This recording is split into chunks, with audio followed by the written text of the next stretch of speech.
To current affairs light YouTube channel. ఇవాళ మన క్లాస్లో రీసెంట్గా జరిగినటువంటి current అఫైర్స్లో important concept నేర్చుకుందామండి.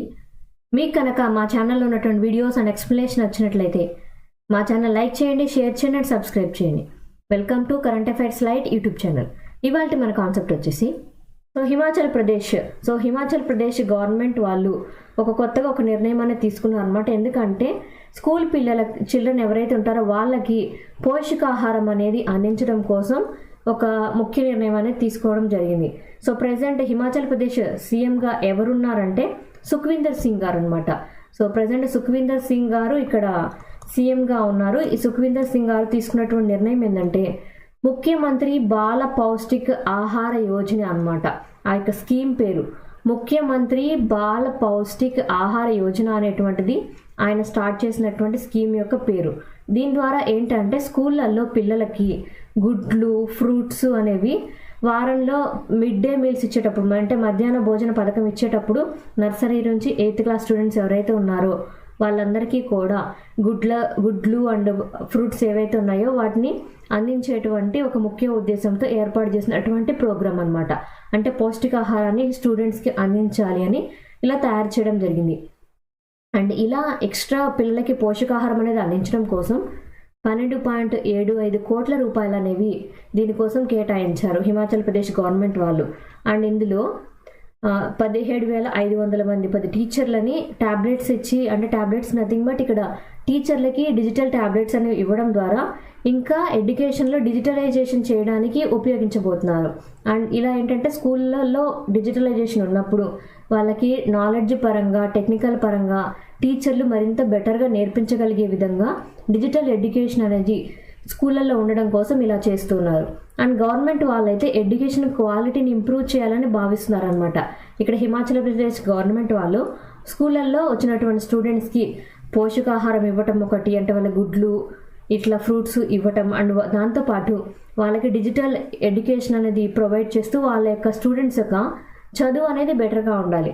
And teachers కూడా పాత పద్ధతిలో కాకుండా వాళ్ళకి ఏదో పుస్తకాల్లో ఉన్నటువంటి నాలెడ్జ్ కాకుండా బయట ప్రపంచంలో ఏ విధంగా నాలెడ్జ్ పెరుగుతుంది, ఎలా టెక్నాలజీ మారుతుంది, దానికి తగిన విధంగా స్కూళ్ళల్లో విద్యాబోధన ఉండాలని గవర్నమెంట్ భావించి ఇటువంటి ఒక నిర్ణయం తీసుకొని వాళ్ళు ముందుకు వెళ్తూ ఉన్నారు. సో జేపీ నడ్డా గారు అనమాట, ఆయన గురించి ఒక న్యూస్ ఏంటంటే ఫస్ట్ పాలసీ మేకర్స్ అనేది తీసుకొని స్టార్ట్ చేయడం జరిగింది. ఈ ఫోరం ఏదైతే ఉందో అది న్యూఢిల్లీలో జరిగిందనమాట. సో అసలు ఎవరు జేపీ నడ్డా గారు, ఈయన యొక్క ఇంపార్టెన్స్ ఏంటంటే ఈయన కేంద్రంలో కెమికల్స్ అండ్ ఫెర్టిలైజర్స్ డిపార్ట్మెంట్కి మినిస్టర్గా ఉన్నారు. సో జేపీ నడ్డా గారు కెమికల్స్ అండ్ ఫెర్టిలైజర్స్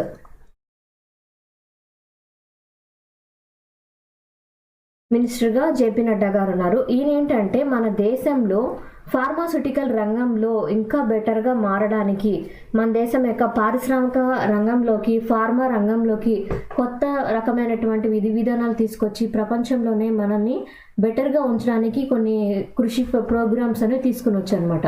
అందులో భాగంగానే ఫస్ట్ పాలసీ మేకర్స్ ఫోరం అనేది ఏర్పాటు చేయడం జరిగింది.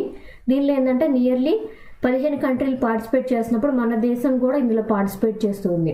అసలు ఏంటి ఈ యొక్క ఫోరం అంటున్నారు, ఎందుకోసం ఇదంటే ఇందులో ఏంటంటే ఫార్మా కోపీ అనే చెప్పారు. అంటే నథింగ్ బట్ ఫార్మాస్యూటికల్ ఇండస్ట్రీ ఏదైతే ఉందో దానిలో ఇండియా తరపు నుంచి కూడా ప్రతి ఒక్కటి ముందుగా మనం కూడా తయారు చేయాలి. ముందుగా మన ఏదైనా వ్యాక్సిన్ అయినా, మెడిసిన్ అయినా, ఏదైనా సరే మనం కూడా తయారు చేసే విషయంలో ముందుండాలి, టెక్నాలజీ పరంగా ముందుండాలి, ఫార్మాస్యూటికల్ రంగంలో మనం కూడా ముందుండాలి అని మనం ఈ యొక్క పాలసీ అనేది తీసుకోవడం జరిగింది. అండ్ ఇందులో ఏంటంటే డ్రగ్ సేఫ్టీ అనేది ఇంపార్టెంట్. అంటే ఏదైనా వ్యాక్సిన్ అయినా మెడిసిన్ అయినా తయారు చేసినప్పుడు దాన్ని ట్రయల్ వైజ్ అందరికీ టెస్ట్ చేసిన తర్వాతే ప్రజలకు ఇవ్వాలన్నమాట. అలా డ్రగ్ సేఫ్టీ అనేది ఇంపార్టెంట్. దాంతోపాటు జన్ ఔషధి స్కీమ్, ఇది ఎప్పటి నుంచి ఉందన్నమాట. జన్ ఔషధి స్కీమ్ని మనం పిఎం జన్ ఔషధి స్కీమ్ కూడా చెప్తూ ఉంటాం. ఈ పిఎం జన్ ఔషధి స్కీమ్ ఏంటంటే మెడిసిన్స్ ఏవైతే ఉన్నాయో ఆ మెడిసిన్స్ని తక్కువ కాస్ట్కే ప్రజలకు అందుబాటులో తీసుకొని రావడమే జన్ ఔషధి స్కీమ్ అనమాట. హెల్త్ కేర్ సెక్టార్ పరంగా ఇటువంటివన్నీ కూడా బెటర్గా తీసుకొని రావడం కోసమే ఈ యొక్క ఫస్ట్ పాలసీ మేకర్స్ ఫోరం అనేది ఏర్పాటు చేయడం జరిగింది. అండ్ ఇందులో ఇంకా ఏంటంటే మన దేశంలో ఉన్నటువంటి హెల్త్ సిస్టమ్ ఏదైతే ఉందో దాన్ని ఇంకా బెటర్గా మార్చడానికి, ఫార్మాస్యూటికల్ రంగంలో మనం కూడా ఇంకా ముందుకు వెళ్ళడం కోసం ఏవైతే అవసరమో లేదా మనకి ఏదైనా టెక్నాలజీ కావాలి, ఆ టెక్నాలజీ కావాలి అంటే మనం వేరే దేశాలతో కలిసి ఆ టెక్నాలజీని నేర్చుకోవాలి, లేదా అక్కడ ఉన్నటువంటి డివైజెస్ని, నాలెడ్జ్ని మన దేశంలోకి తీసుకుని రాగలగాలి. అలా చేయడం కోసం ఫస్ట్ పాలసీ మేకర్స్ ఫోరం అనేది ఏర్పాటు చేసి మిగిలిన 15 దేశాలతో, ఈ మన దేశంతో పాటు ఇంకా 15 దేశాలు కలిసి ఫార్మాస్యూటికల్ రంగంలో ముందుకు వెళ్ళడానికి, కొత్త టెక్నాలజీ నేర్చుకోవడానికి ఒక మీటింగ్ అనేది కండక్ట్ చేయడం జరిగింది. Prime minister employment generation programme అనమాట. దీన్నే PMEGP అంటాం. So prime minister employment generation programme ఏదైతే ఉందో దాని యొక్క ముఖ్య ఉద్దేశం ఏంటి, ఇది ఎందుకోసం ఉపయోగిస్తారంటే, మన దేశంలో నిరుద్యోగ యువకులు ఎక్కువగా ఉన్నారు. వాళ్ళకి ఏదైనా సరే ఉద్యోగ కల్పన అనేది కల్పించాలి. సో ఉద్యోగ కల్పన కల్పించాలి, లేదంటే ఏదన్నా వ్యాపార పరంగా వాళ్ళు ఎదగాలనుకున్నప్పుడు వాళ్ళకి తోడ్పాటు అనేది ఇవ్వటమే ఈ prime minister employment generation programme యొక్క ముఖ్య ఉద్దేశం అనమాట. ఎందుకు ఇది న్యూస్లో వచ్చిందంటే, రీసెంట్గా ఖాదీ ఇండియా వాళ్ళు, సో ఖాదీ ఇండియా డిపార్ట్మెంట్ ఏదైతే ఉందో వాళ్ళ యొక్క ఆధ్వర్యంలో మన గవర్నమెంట్ వాళ్ళు ఈ PMEGP స్కీమ్ కింద ఎంప్లాయ్మెంట్ అనేది పెంచడం కోసం కొన్ని విధానాలు అనేవి కొత్తగా తీసుకొని వచ్చారనమాట. అండ్ ఇది కంప్లీట్గా సెంట్రల్ సెక్టార్ స్కీమ్ అనమాట. ఇందులో ఏంటంటే ప్రజలు వాళ్ళంతటా వాళ్ళు స్వయం ఉపాధిని పొందడానికి, అంటే సెల్ఫ్ ఎంప్లాయ్మెంట్ని పొందడానికి ఆపర్చునిటీస్ అనేవి కల్పిస్తూ ఉంటారు. ఏ విధంగా అంటే వాళ్ళు ఏదైనా వ్యాపారము, వృత్తి పెట్టుకోవాలనుకున్నప్పుడు వాళ్ళకి స్కిల్స్ని నేర్పించడము, దాంతోపాటు వాళ్ళకి ఏదైనా ఫైనాన్స్ కనుక అవసరమైతే దాన్ని తక్కువ వడ్డీకి అందించడమే గవర్నమెంట్ ఈ పథకం ద్వారా చేస్తున్నటువంటి సహాయం అనమాట. ఇది ఎవరు చేస్తారంటే, ministry of micro, small and medium enterprises వాళ్ళ యొక్క ఆధ్వర్యంలో మన దేశంలో స్వయం ఉపాధి అనేది కల్పించడం లాంటి ప్రోగ్రామ్స్ నిర్వహించాలి అని వాళ్ళు ఏర్పాటు చేశారు. దీనికోసం మన దేశంలో 18 సంవత్సరాల వయసు పైబడిన ప్రతి ఒక్కరూ కూడా అర్హులే అనమాట. అండ్ దీనికోసం మీ ఆదాయం అనేది ఎంత ఉండాలి అని చూపించాల్సినటువంటి అవసరం లేదు. అంటే తక్కువ ఆదాయం ఉన్న వాళ్ళకే మేము ఈ రుణాలు అనేవి కల్పించి వాళ్ళు ఉపాధి పొందడానికి సహాయం చేస్తాం, అలా ఏం లేదు. ఎవరైనా సరే ఇన్కమ్ అసిస్టెన్స్ అనేది పొందడానికి, సహాయం అనేది పొందడానికి అర్హులే. వాళ్ళు ఈ వ్యాపారం చేయాలనుకుంటున్నామని గవర్నమెంట్కి అప్లై చేసుకుంటే ministry of micro, small and medium enterprises వాళ్ళు దాన్ని పరిగణలోకి తీసుకొని సరైనటువంటి నిర్ణయం అయితే వాళ్ళు సహాయం అనేది చేస్తారనమాట. అండ్ ఎడ్యుకేషన్ క్వాలిఫికేషన్ పరంగా అయితే వాళ్ళు కనీసం ఒక 8వ తరగతి వరకన్నా చదువుకొని ఉండాలి.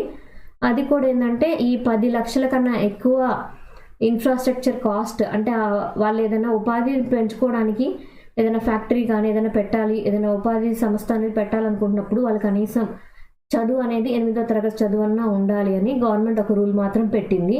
కొన్నిటికైతే అది అవసరం లేదు. అంటే తక్కువ 10 లక్షల కన్నా తక్కువ ఉంటే ఒక 5 లక్షల రూపాయలతోటి ఒక చిన్న చక్రాలు ఇలా తయారు చేసి అమ్మే షాప్స్ కూడా ఉంటాయి కదా, అలా స్వయం సహాయక గ్రూప్స్ అనేవి ఉంటాయి. కొంతమంది లేడీస్ కలిసి సెల్ఫ్ ఎంప్లాయ్మెంట్ గ్రూప్స్గా వర్క్ చేస్తూ బిస్కెట్ల తయారీ లేదా అగరబత్తీల తయారీ ఇటువంటి చిన్న చిన్నవి చేస్తూ ఉంటారు. వాటన్నిటికీ కూడా గవర్నమెంట్ తరపు నుంచి సహాయం అనేది లభిస్తుంది అనమాట. అంటే ఇది కూడా సెల్ఫ్ ఎంప్లాయ్మెంట్ పథకాల కిందకే వస్తుంది. దీన్ని ఎవరు ఇంప్లిమెంట్ చేస్తూ ఉంటారంటే khadi and village industries commission వాళ్ళు దీన్ని ఒక యుద్ధ ప్రాతిపదికన తీసుకొని మన దేశం యొక్క ministry of micro, small and medium enterprises రంగంలో బెటర్గా మార్పులు తీసుకొని రావడం కోసం khadi and village industries commission వాళ్ళతో కలిసి ఈ ప్రోగ్రామ్ అనేది చేయబోతున్నారు.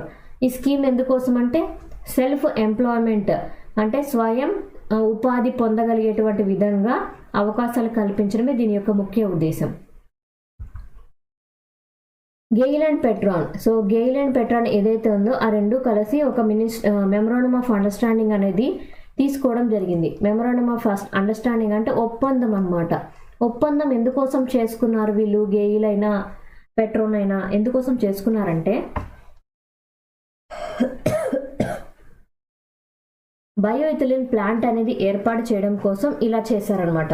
సో ఇక్కడ gas authority of India limited వాళ్ళు అండ్ పెట్రోన్ సైంటెక్ అనమాట ఈ కంపెనీ, ఇవి రెండూ కలిసి నియర్లీ 500 కిలోవాట్, అంటే ఇక్కడ KTA ఆ సామర్థ్యం అనమాట, కిలోవాట్ సామర్థ్యం కలిగినటువంటి బయో ఇథనిల్ ప్లాంట్ అనేది ఏర్పాటు చేయాలి. దీన్ని పరిగణలోకి అంటే వాడుకలోకి తీసుకొని రావాలి అని భావిస్తున్నారు.